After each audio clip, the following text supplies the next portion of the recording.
We're gonna read. Let's do some learning.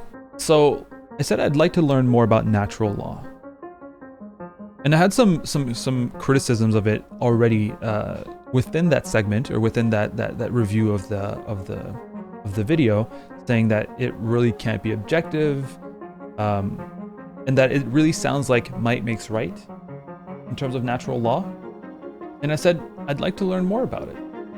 So here's a little short article that we can read together on The Myth of Natural Law by Ian Maxarosa. It's on the Anarchist Library, which I always recommend. Myth of Natural Law. All right.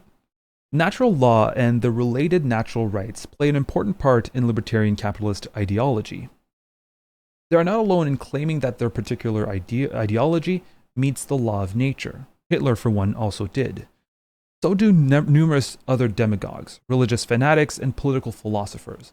However, they like to claim that only their natural law is the real one. All the others are subjective impositions. But then again, so do all the others. We will ignore these assertions, they are not arguments, and concentrate on explaining why natural law in all its many forms is a myth. In addition, we will indicate its authoritarian implications. Firstly, Murray Rothbard claims that natural law theory rests on the insight that each entity has distinct and specific properties, a distinct nature, which can be investigated by man's reason. To put it bluntly, this form of analysis was originated by Aristotle and has not been used by science for over 300 years. Science investigates by experiment, creating theories to explain the facts experienced. Rothbard invents definitions, distinct natures, and then draws conclusions from them. Such a method was last used by the medieval church and is innocent of any scientific method. After defining certain natures, Rothbard starts to draw natural rights and laws from them. However, these are strange natural laws, as they can be violated in nature. Natural laws, like the law of gravity, cannot be violated and therefore do not need enforcing. The natural laws that libertarian desires to enforce upon you have no such powers. They need to be enforced by humans and the institutions they create. Hence, libertarian natural laws are more akin to moral or legal laws. So why do libertarians use the terminology natural law? So that criticism, even though I've never really engaged with that kind of idea or debate, I did it during the stream. I was like, well, who enforces natural laws? Because if it needs to be enforced by humans or society or a broader authority, then it's not really natural anymore, right? It's enforced by humans, therefore it's human made. And I feel like it's a critique that makes sense, and that we should that should be identifiable very easily. That NCAPs perhaps should also be able to see like really quickly, but they don't. Let's continue.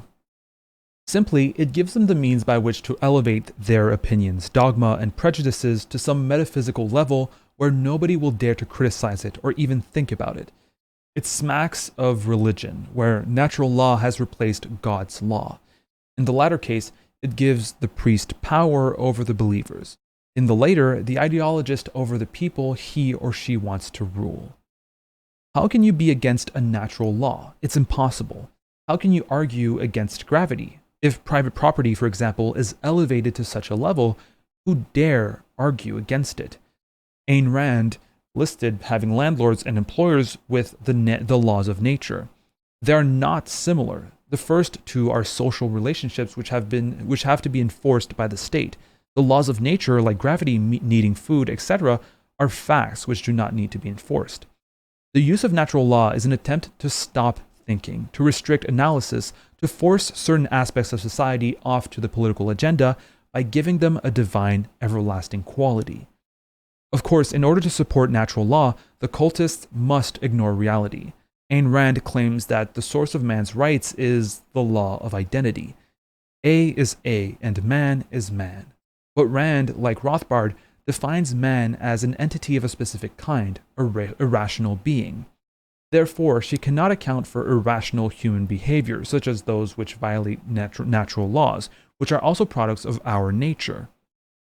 To assert that they are not human means to assert A can be not A, thus attempting to deny the law of identity. Her ideology cannot even meet its own test. But natural law provides protection for individual rights from violation by the state. Those against natural law desire total rule by the state. The second part is a common libertarian attack. Instead of addressing the issues, they accuse you of being a totalitarian, or the less sinister statist. In this way, they hope to avoid discussing the issues raised. We can ignore the second part. Natural law has never stopped the rights of individuals from being violated by the state. They are as much use as a chocolate fire guard. I don't know what that means. They are as much use as a chocolate fire guard. If natural rights can protect you from the power of the state, the Nazis would not have been able to murder 6 million Jews. The only thing that stops the state from attacking individual rights is individual and social power, the ability and desire to protect yourself and what you consider to be right and fair. As the anarchist Rudolf Rocker noted, political or individual rights do not exist because they have been legally set down on a piece of paper, but only when they have become the ingrown habit of a people, and when any attempt to impair them will be met with the violent resistance of the populace. One compels respect from others when he knows how to defend his dignity as a human being. The people owe all the political rights and privileges which we enjoy today in greater or lesser measure, not to the goodwill of their governments, but to their own strength. Of course, if there are no natural rights, then the state has no right to take away your rights or murder you. You can object to state power without believing in natural law. Why is natural law authoritarian? Rights, far from being fixed, are the product of social evolution and human action, thought, and emotions. What is acceptable now may become unacceptable in the future. Slavery, for example, was long considered natural. In fact, John Locke, the father of natural rights, was heavily involved in the slave trade. He made a fortune in violating a natural law. Many claimed slavery was a natural law. Few would say so now. The natural law cult desires to stop this evolutionary process and fix social life into what they think is good and right, and use a form of argument which tries to raise their ideology above critique or thought. This denies the fundamental nature of liberty, the ability to think for yourself. Mikhail Bakunin writes, "The liberty of man consists solely in this, that he obeys natural laws because he has himself recognized them as such, not because they have been externally imposed upon him by any extrinsic will whatever, divine or human, collective or individual." The case for liberty and a free society is that every individual is unique, that all can contribute something which no other individual has noticed or thought about. It is the interaction of individuals which allow individuals, society, social customs, and rights to evolve, change, and develop. Natural law, like the state, tries to arrest this evolution. It replaces individuality with cold dogma, placing the individual under yet another god, destroying critical thought with a new rulebook. In addition, as these natural laws are the product of humans, they must be applicable to all humanity. Hence, the natural law cult desires to see one moral code dominate society. All other codes must be, by definition, against nature. That the dogma of natural law was only invented a few hundred years ago in one part of the planet does not seem to bother them, nor the fact that for the vast majority of human existence, people have lived in societies which violate almost all aspects of their natural law. If natural law did exist, then all people would have discovered this true law years ago.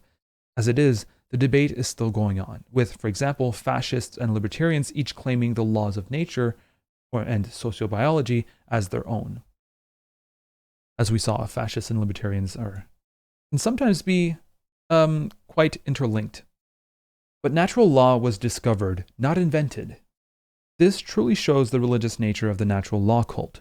Let us take the law of gravity, for example. Newton did not discover the law of gravity, he invented a theory which explained the physical events experienced. Later, Einstein updated his theories into new theories which again try to explain physical reality.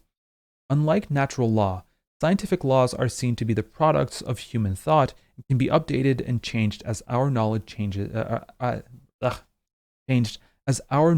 changes and grows. The natural law cult prides itself in that it is unchanging, being discovered centuries ago. No wonder that many natural law cultists support sociobiology, placing their laws into the genetic structure of humanity.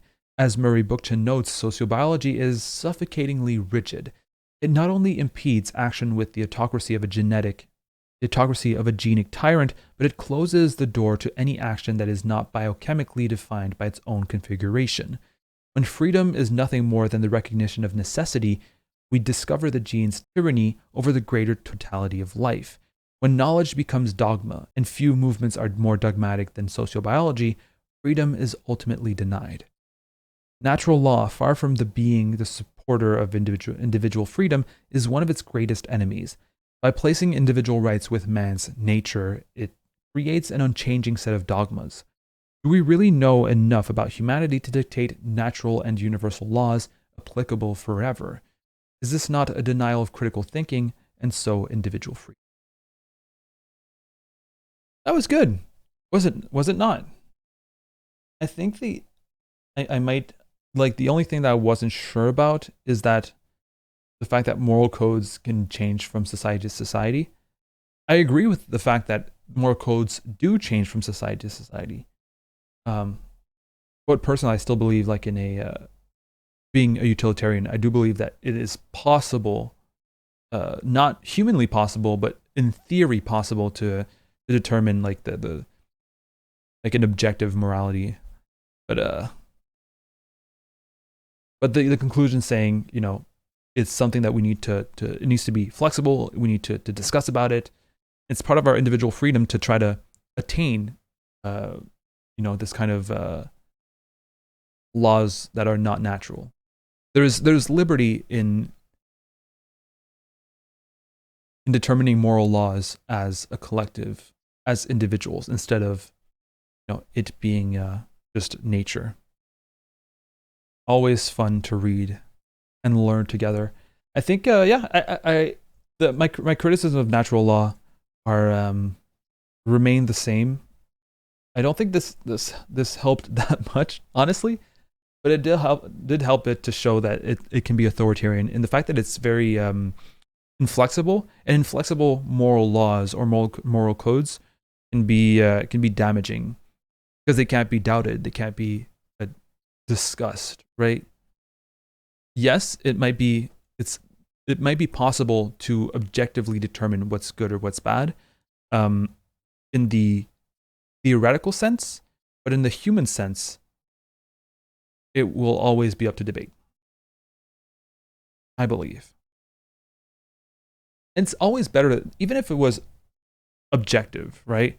I still think it's better to be up to debate, because when moral morality is up for debate, it legitimizes it through that process, right? If we adopt a moral code that's very, very inflexible and unquestionable, I might not adhere to it as easily as if it was questionable and I could actually engage with it, right? I hope that makes sense.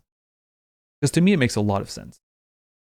If I can engage, if I can push back on the moral code and see, and it allows me to understand it a bit more and to adhere to it, or have more reasons to adhere to it, instead of just blindly adhering to it just because it's the moral code. I think this is the first time Shower Thought DM comments, because I've never seen them before. And they choose that their first comment to be, Mr. Germinal wants to flex the moral code. Yeah, I want to flex the moral code. I mean, I think it's important to want to challenge it, at least in some aspects of it, right? I want to challenge the fact that murder is bad. I don't. Some things I understand why they're bad, but some things not necessarily, right? For example, for some people, it's morally bad to be queer. It's good to be able to push back on that, right?